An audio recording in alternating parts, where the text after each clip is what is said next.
Buenas tardes a todos. Les damos la bienvenida a la segunda jornada del Congreso Virtual que desde ayer, durante hoy y hasta mañana viernes se está celebrando bajo el título El lupus en el siglo XXI, organizado por la Federación Española del Lupus, FELUPUS. Un congreso que, dada la situación de la pandemia mundial de coronavirus, ha llevado a FELUPUS a plantearse a organizarlo de modo virtual con el objetivo de informar, formar y dar visibilidad al lupus, buscando una mejoría en la calidad de vida para las personas afectadas por el lupus. La sintomatología de esta patología es tan compleja que existe una necesidad de información que en el breve tiempo de consulta con el especialista no se puede resolver y por ello es tan importante este tipo de eventos y la labor de las asociaciones para identificar los bulos, artículos y noticias falsas que se pueden encontrar en Internet, principal fuente de información consultada y arma de doble filo. Además, se aporta el valor humano del tú a tú entre paciente y paciente, tan necesario para saber que no estás sola o solo y dar sentido al trabajo de la Federación Española del Lupus y las 22 entidades que la componen. Como bien saben, este congreso se celebra a través de la web de FELUPUS, www.felupus.org y sus canales de Facebook, Twitter y YouTube, en directo para toda la comunidad internacional hispanohablante. Estamos emitiendo en directo por las redes sociales de FELUPUS. Pueden seguir el congreso, como decimos, por Twitter, Facebook y YouTube. Si ven que Twitter falla, que está sucediendo últimamente en las emisiones en directo, podemos cambiar e irnos a YouTube. Pueden dejar sus preguntas y comentarios en cada red social donde emitimos.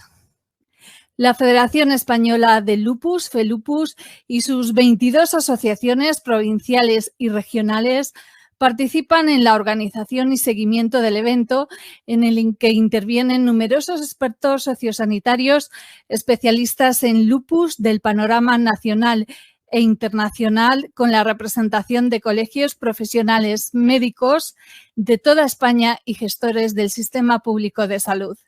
Durante este congreso se están abordando temáticas importantes sobre lupus y enfermedades autoinmunes en general y aspectos vinculados con el COVID-19 en particular. A continuación vamos a ver un par de vídeos de nuestros colaboradores.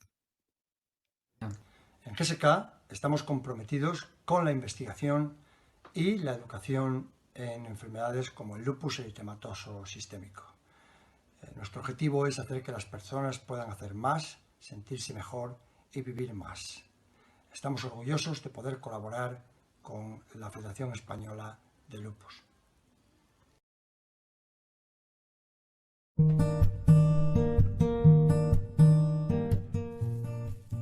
Las mariposas monarca recorren un largo viaje que va desde Canadá hasta México y de vuelta de nuevo desde México hasta Canadá.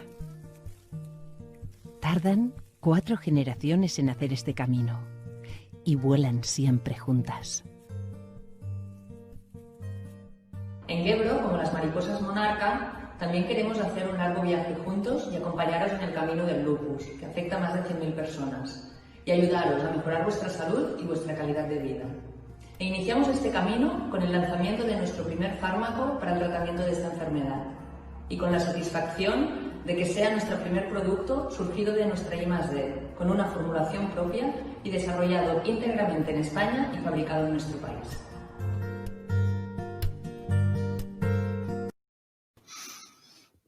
Pues cuando son las 5 menos 10 es ya la hora más o menos prevista en el programa para dar comienzo a la primera mesa.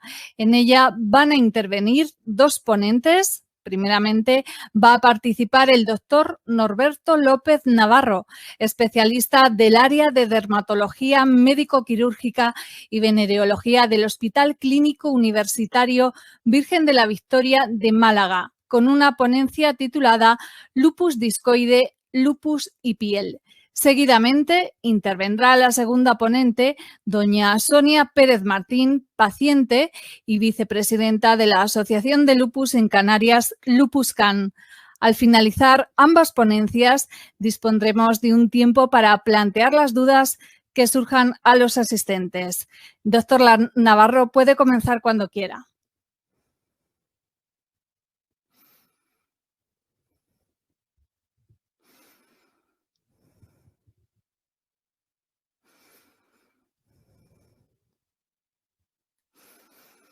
Parece que tenemos problemas con el micro, con el doctor López Navarro.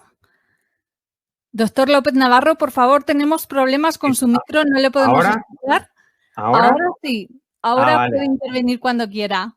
Gracias. Vale. Nada, estaba diciendo que lo primero que quería decir, bueno, buenas tardes a todos y darle las gracias a la Federación Española de Lupus que haya querido contar conmigo para poder participar esta tarde y estar aquí con todos vosotros. Bueno, para los que no me conocéis, soy dermatólogo, trabajo en el Hospital Clínico Universitario Virgen de la Victoria de Málaga y, bueno, pues también desarrollo mi actividad un poco más investigadora en el Centro de Investigaciones Médico-Sanitarias y la parte privada fundamentalmente en hospitales del Grupo Vita. Como os digo, pues vivo en Málaga y Málaga es una ciudad que para mí, yo nací en Madrid, pero la considero como mi patria, ¿no? Mi ciudad natal. Y es una ciudad en la que tenemos una incidencia de sol tremenda. Es una ciudad preciosa que cuenta pues con múltiples campos de golf, es conocida como la ciudad de los museos y tenemos una gastronomía estupenda en la que podéis ver aquí representado los espetos de sardina. Aparte, Málaga es una ciudad en la que tenemos una temperatura media de 23 grados y claro, para los pacientes con lupus hay un problema relativo y es que tenemos 300 días de sol al año. Vivimos en la capital de la Costa del Sol.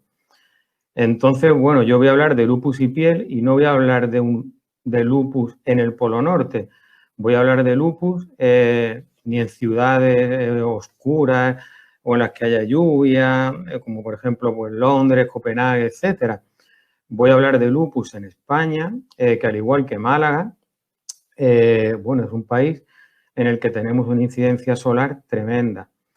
Como todos sabréis, uno de los principales factores que puede provocar lesiones de lupus es la exposición solar. Entonces tenemos que aunar nuestro esfuerzo con determinadas medidas pues para intentar convivir lo mejor posible con el sol sin que tengamos lesiones. Pues todos sabéis las lesiones típicas del lupus agudo con el ras malar en alas de mariposa, que en ocasiones estas alas de mariposa pues como que se intuyen como una especie de alas a nivel de la espalda de algunos de los pacientes. Y bueno, esto es por la fotosensibilidad. Pues yo como dermatólogo fundamentalmente veo lesiones en pacientes con lupus, sobre todo en relación con la exposición solar. ¿Y qué es lo que provoca el sol? Pues provoca un exantema cutáneo como resultado de una reacción anormal a la luz solar. ¿Qué pasa en los pacientes con lupus? Pues que no solo provoca lesiones de tipo lupus agudo y lupus túmido, sino que también la exposición solar os puede provocar cansancio y dolor articular y positiviza anticuerpos antinucleares, especialmente anti-RO y anti-SM. Nosotros pues tenemos la gran suerte de contar dentro de nuestro servicio de dermatología, que somos un gran equipo, una gran familia, pues de grandes profesionales que trabajan en el laboratorio de fotobiología y tenemos la posibilidad pues de hacer pruebas de fotodiagnóstico, fotoinducción y la verdad es que nos apasiona todo el tema de lo que es el estudio fotobiológico. Entonces, pues para los pacientes con lupus es muy interesante que sepáis qué energía del sol es la que nos llega a la Tierra. Pues bien, mirar, tener en cuenta que si bien es cierto que la principal radiación que provoca lesiones en los pacientes con lupus es la ultravioleta, de toda la luz solar que nos llega, solo el 3% es ultravioleta. ¿Y de qué va a depender la cantidad de radiación que nos llega al planeta Tierra y que por lo tanto nos puede provocar problemas en pacientes con lupus? Pues va a depender de todos estos factores que veréis cómo desarrollándolos van a encajar perfectamente y de una forma lógica. Lo primero, la localización geográfica. ¿Por qué creo que esto es interesante para vosotros? Porque de una forma muy simple, simplemente viendo cuánto de pequeña es la sombra que forma vuestro cuerpo con respecto al suelo, veréis que cuanto más pequeña es esa sombra, mayor es la intensidad lumínica que estáis recibiendo. Eso también lo podéis ver en la página de la Agencia Española de Meteorología, pero bueno, viendo simplemente lo de la sombra, es una forma muy sencilla de ver cuándo os tenéis que proteger más del sol. Nosotros hemos tenido la posibilidad de medir en Málaga la variación diaria de la incidencia solar en relación con el momento del día y mirar cómo el 50%, es decir, más de la mitad de radiación que vamos a recibir, la vamos a recibir entre las 12 y las 4 de la tarde. ¿Qué nos quiere decir eso? Pues que, bueno, aquí estáis viendo a Pepe Aguilera junto con Cristina y Maribí haciendo las mediciones en el techo del Centro de Investigaciones Médico-Sanitarias con un espectrofotómetro, es decir, son todas mediciones reales. Pues esto para los pacientes con lupus se traduce en que tenéis que evitar la exposición solar, especialmente de 12 a 4 de la tarde. Y saber que cuanto más alto está el sol en el cielo, más intensa es la radiación ultravioleta. Esto pues son unas pulseritas que tenía yo hace tiempo con unos materiales que cambian a violeta con la radiación ultravioleta y aquí podéis ver pues, la incidencia ultravioleta en el Paseo Marítimo de Torremolinos por la mañana. Veis cómo se pone bastante moradito, ¿eh? La altitud afecta al eritema y por lo tanto afecta a los pacientes que tienen lupus, por supuesto que sí. Es decir, no es lo mismo, también hicimos mediciones de radiación ultravioleta comparando la radiación que teníamos en Málaga con respecto a la que había en Sierra Nevada y mirar cómo el tiempo que se requiere para alcanzar un eritema es muchísimo menor en Sierra Nevada que el tiempo para alcanzarlo en Málaga. ¿Esto en qué se traduce? Pues nada, los pacientes que vivan en pueblos pues, como Ronda, Casares o zonas más internas de España y que estén más altos, pues tener más cuidado, ¿no? Porque la radiación ultravioleta en vosotros va a ser más peligrosa y vais a tener más riesgo de poder presentar lesiones por la radiación ultravioleta. Volvemos a lo mismo, extremar la precaución en localidades altas. La época del año, pues evidentemente que también influye, es decir, cuanto más cerca está el sol de la Tierra, es decir, en primavera y en verano, pues mayor es el riesgo de tener lesiones provocadas por el sol en pacientes con lupus. Volvemos a lo mismo, ¿no? Pues evitar la exposición solar de 12 a 4 de la tarde y no bajar la guardia en los días nublados. Es decir, aunque haya nubes, el sol os puede perjudicar. Una cosa muy importante y muy interesante, los fenómenos de reflexión. Esto que suena así como muy científico, es una cosa muy simple. Y básicamente, si estás en la playa, ¿estás bien protegido porque estés debajo de la sombrilla de la sombra? Pues no. ¿Por qué? Porque la luz del sol se refleja. Es decir, que si tienes lupus o alguna otra enfermedad autoinmune en la que tengas fotosensibilidad, pues dermatomiositis, rosácea, etcétera, ten mucho cuidado porque aunque estés debajo de la sombrilla, la arena va a reflejar el 10% de la luz del sol, el agua el 20% y la nieve el 80%. Entonces, bueno, un poco llegando al extremo, pues los pacientes que tuvierais fotosensibilidad, pues igual debería ir a la playa con este tipo de sombrilla, ¿no? Con la orejerita esa al lado, que bueno, pues es muy mona, ¿no? Te permite protegerte también del viento, tiene ahí su puntillo. Una cosa también muy interesante con respecto al sol, que ya lo he comentado en algunas charlas, es que, bueno, ahora menos porque estamos con más restricción de la movilidad con el tema del COVID, ¿no?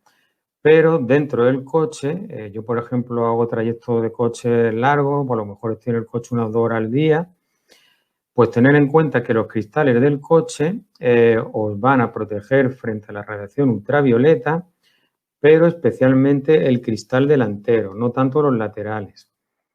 Esto, bueno, son mediciones que realizamos también en el laboratorio de fotobiología, pues para confirmar el grado de protección que tenían los cristales de los coches.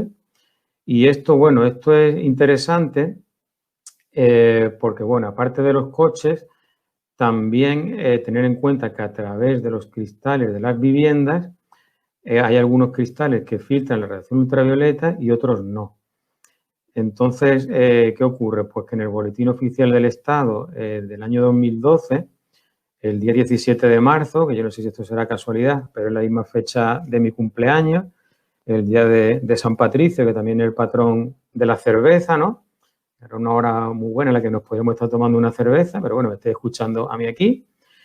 Y nada, esto es un boletín oficial del Estado en el cual a los pacientes con lupus se os permite laminar los cristales laterales de los coches para protegeros frente a la radiación ultravioleta. Esto, pues, algunos que ya lo habéis solicitado, pues sabéis que aunque esté publicado en el boletín oficial del Estado, después no es del todo sencillo llevarlo a cabo, pero bueno, que se os permite, no es ahumarlos, es laminarlos.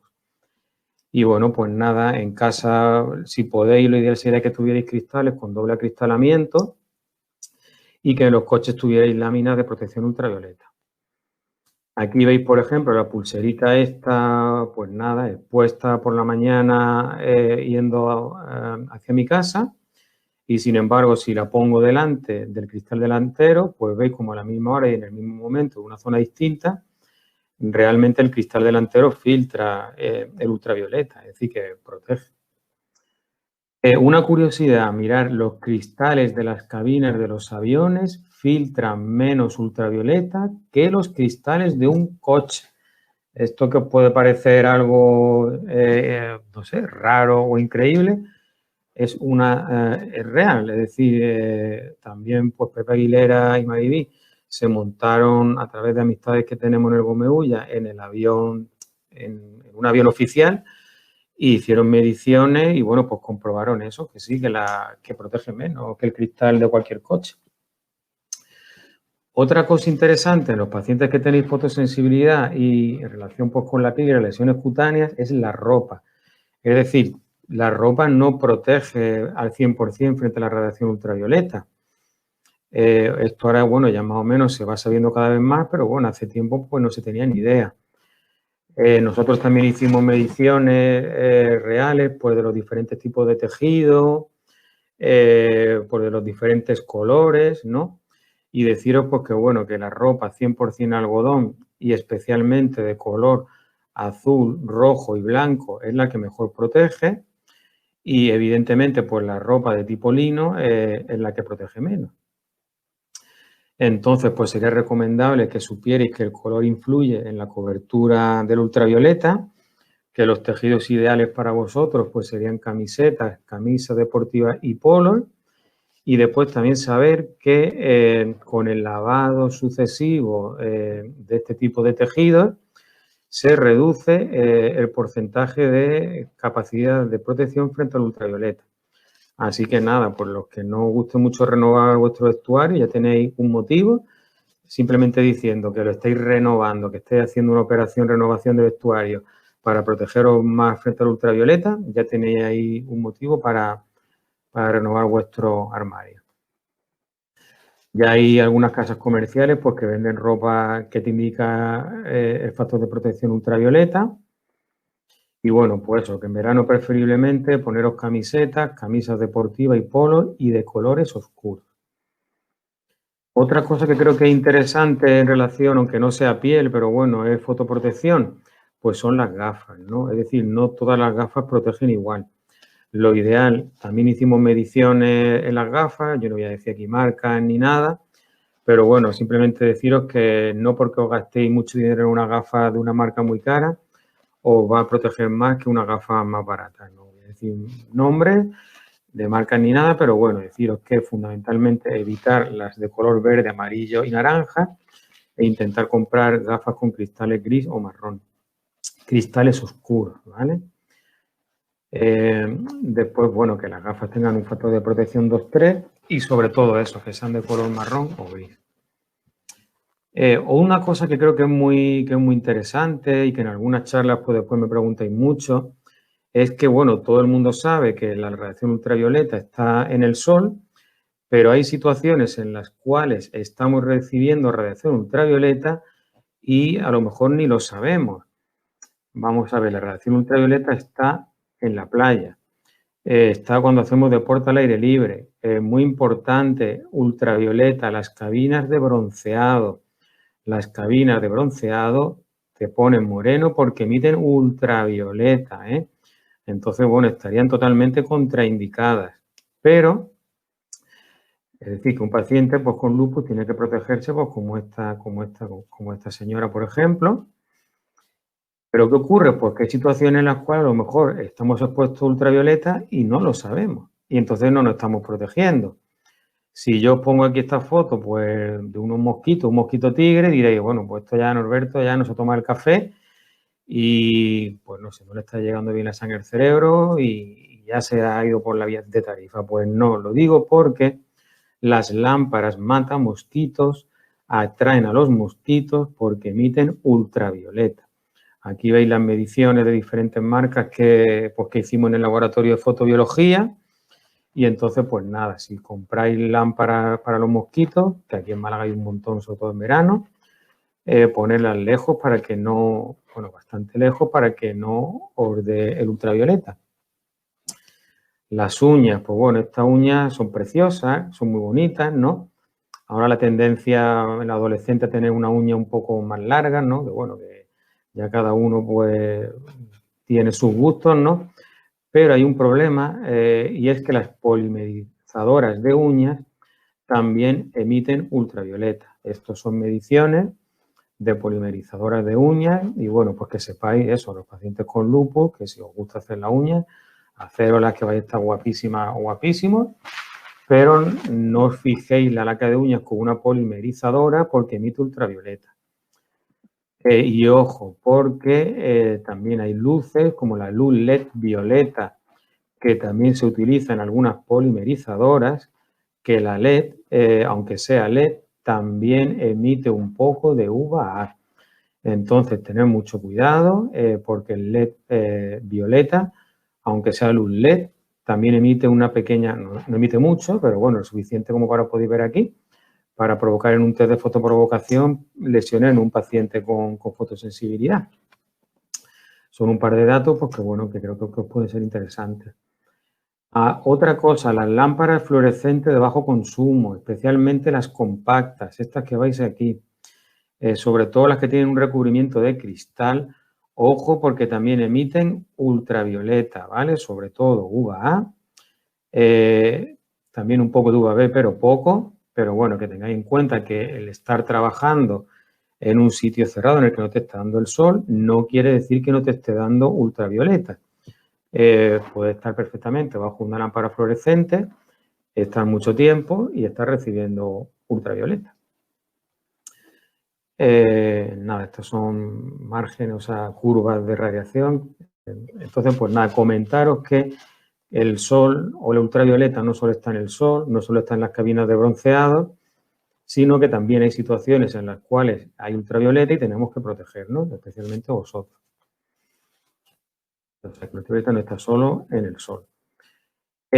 Sobre el tema de la fotoprotección, que siempre preguntáis mucho en la consulta, lo primero que os quiero comentar es que aquí pongo una serie de imágenes, pues básicamente para embellecer un poco más la presentación, pero no tengo ningún tipo de conflicto de intereses con ningún tipo de compañía farmacéutica en relación con fotoprotección. Y bueno, pues deciros que la fotoprotección básicamente lo que intenta es impedir el daño que provoca la radiación ultravioleta en el ADN. Deciros que hay dos tipos de fotoprotector, el físico y el químico. El ideal en un paciente pues, con una enfermedad con fotosensibilidad sería un filtro físico. El problema que tiene es la cosmeticidad. Por lo tanto, pues un filtro orgánico como químico, como los que se están haciendo hoy en día, que absorbe las radiaciones bastante bien y que tiene una fotoestabilidad bastante buena, siempre y cuando pues, no utilicéis los fotoprotectores de año en año, pues os va a proteger bien. También tener en cuenta que los nuevos fotoprotectores, incluso algunos protegen frente a luz visible y luz azul, que se ha visto que también tiene cierta relación con alguna enfermedad autoinmune y con la inducción de cáncer de piel. Una cosa interesante, mirar el fotoprotector, no hay que ponérselo ni una hora ni media hora antes. con que os lo pongáis 5 minutos antes, ya tenéis suficiente protección, o sea, el fotoprotector empieza a hacer efecto a partir de 5 minutos que te lo pongas. Esto ya está en las fichas de las casas comerciales y esto pues lo promovimos nosotros a través de las mediciones que realizaron pues el doctor Aguilera y Mariví de Galvez, la doctora Mariví de Galvez, en el laboratorio de fotobiología. Emplear la cantidad adecuada y lo que os decía, pues no emplear fotoprotectores de año en año, porque pierden la fotoestabilidad. Hay diferentes tipos de fotoprotectores, algunos específicos para pacientes con alergia solar y con sensibilidad solar, que los veréis de múltiples marcas en farmacia. Y otra cosa muy interesante, pues yo creo que es el tema de la fotoprotección oral. La fotoprotección oral no son más que sustancias antioxidantes, es decir, son carotenoides, polifenoles, astaxantinas, vitamina C, vitamina E. Son sustancias que realmente están en nuestra dieta. Por ejemplo, el tomate pues tiene carotenoides como el licopeno, y que es el que le da el color rojo al tomate. La zanahoria, ¿no? Pues todos, bueno, casi todos pues sabemos que la zanahoria tiene muchos carotenos y el caroteno es el responsable del color anaranjado. También es verdad que también tiene antioxidantes, eso, pues la langosta y el salmón, que bueno, que salvando la distancia de un buen tomate de estos y una zanahoria, ya tampoco se le hace asco una buena langosta. El té verde y el té negro, pues bueno, a quien le guste la bebida antioxidante, aquí tiene también un muy buen antioxidante. Las astaxantinas, pues bueno, ya tenéis también una buena excusa pues, para comer pescados, salmones, ¿no? Y mariscos también, porque tienen antioxidantes, no porque estén buenísimos. Y bueno, pues por ejemplo, un plato muy bueno para vosotros con muchos antioxidantes, pues una trucha con zanahoria, espárrago y limón, os va a sentar de lujo y os va a proteger un montón. La genisteína, pues esto, la haba y esto, los altramúcenos y tal, pues también tienen mucha genisteína. También lo tiene el vino tinto, es decir que, bueno, el marisco está muy bueno, pero bueno, si no, pues una habas con vino tinto tampoco le vamos a hacer un asco porque nos protegen, ¿no? Del sol. O si no, si tenemos más tiempo, pues venga, un salmón con habitas también nos va a venir fenomenal. La cafeína, pues yo soy bastante cafetero, pues también muy bueno. El chocolate también tiene muchísimos antioxidantes. El pescado azul, pues fenómeno. Hace poco me regaló un paciente un dentón, que es un pescado que está buenísimo. Si no lo habéis probado nunca, os lo recomiendo. Antioxidantes a tope. La vitamina C y la vitamina E, pues también son muy ricos. Hay muchos alimentos que están muy buenos y son muy ricos en vitamina C y E, pues como el kiwi, las bayas rojas, algunos que están un poquillo más malillos, pero bueno, el brócoli, los pimientos verdes, también serían recomendables para vosotros, ¿no? Y bueno, pues me he distendido un poco más también en el tema gastronómico, porque creo que es interesante que sepáis que hay una serie de dietas, una gastronomía saludable, ¿no? Que esto sobre todo, pues, esto un chef amigo nuestro de aquí de Málaga, Sergio Garrido, junto con la doctora Madalena de Troya del Hospital Costa del Sol y mi amigo Pepe Aguilera, pues eso, han promovido mucho todo el tema de la gastronomía saludable, han creado incluso un menú especial saludable, pues en el que se han inventado un gazpacho tenoide, un mico nori pues con las algas nori que también son muy antioxidantes. Y oye, pues una cosa curiosa que tiene mucho antioxidante y que seguro que está riquísima y que yo invito a todos a probarla. Que oye, que no tenéis tiempo para tanto lío porque vais rápido de un lado para otro. Pues nada, no os desesperéis y si, bueno, no está tan bueno, no se disfruta tanto, no lo puedes compartir tanto con amigos, pero bueno, también tenéis la fotoprotección oral. La fotoprotección oral tiene un efecto antioxidante, pero es un complemento al protector solar tópico, ¿eh? Y bueno, pues ahora también hay mucha controversia en relación al tema de la vitamina D. Al parecer, pues a pesar de vivir en un país mediterráneo como el nuestro y tener mucha incidencia de sol, la verdad es que hacemos mucha analítica, miramos los niveles de vitamina D y casi todo el mundo la tiene baja.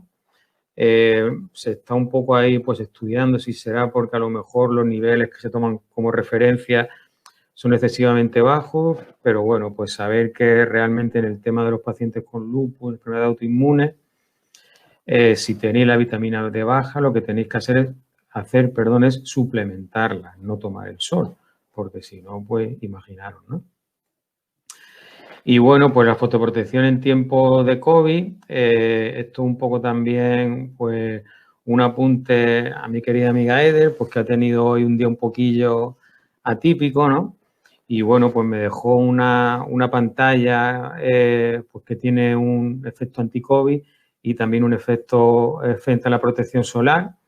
Y bueno, pues mira, una cosilla más para reírse un poco en tiempo de COVID, ¿no? Y bueno, pues bien, llegamos casi al final de la presentación y bueno, pues he comentado un poco la relación que tengo yo sobre todo en pacientes con lupus, sus lesiones y el sol.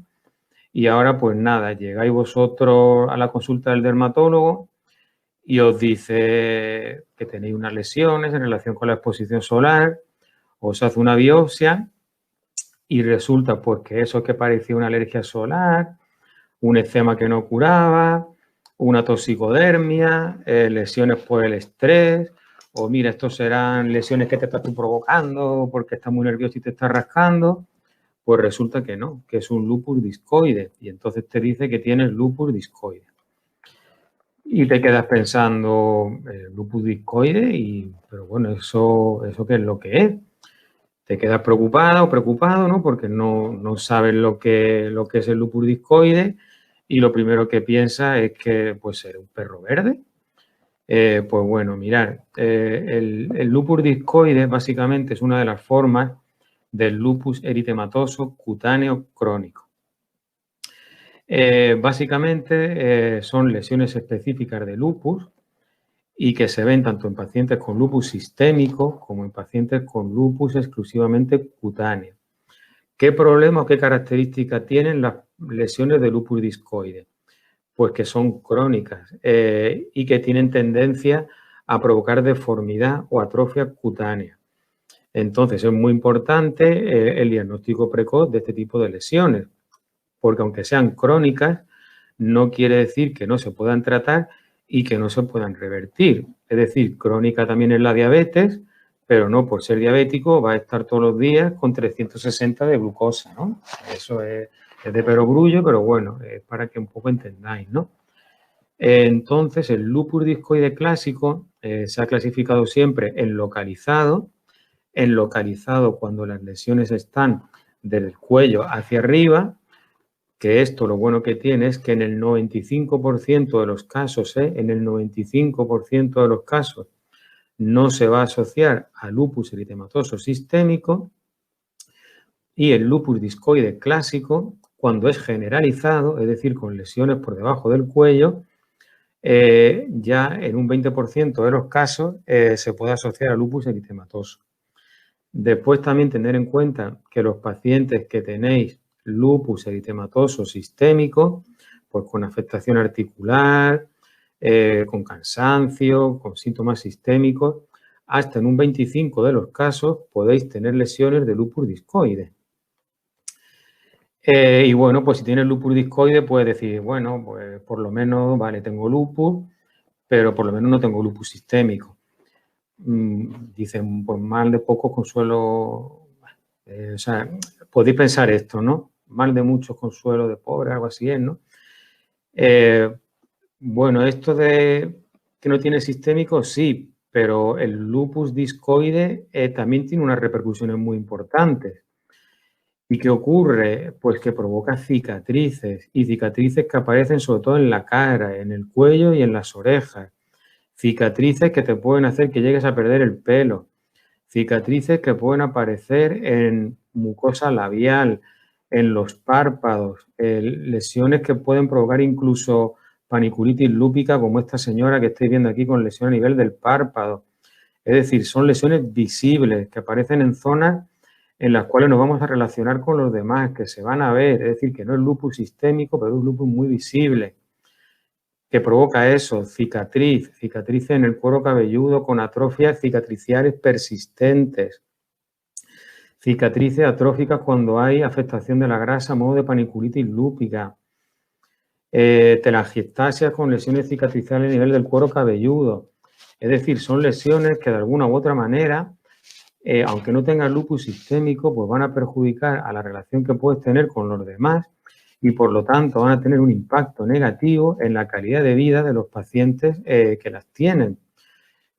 Por eso creo que hay que prestar una especial atención a este tipo de pacientes, es decir, lupus eritematoso sistémico, pues sí que es cierto que tiene un impacto muy importante por su afectación renal, su afectación articular, por el cansancio, etcétera, que a lo mejor el discoide puede ser, entre comillas, el hermano menor, pero que provoca una serie de lesiones que puede tener un impacto muy negativo en los pacientes y que no por eso pues no va a requerir un abordaje o un tratamiento agresivo desde el principio.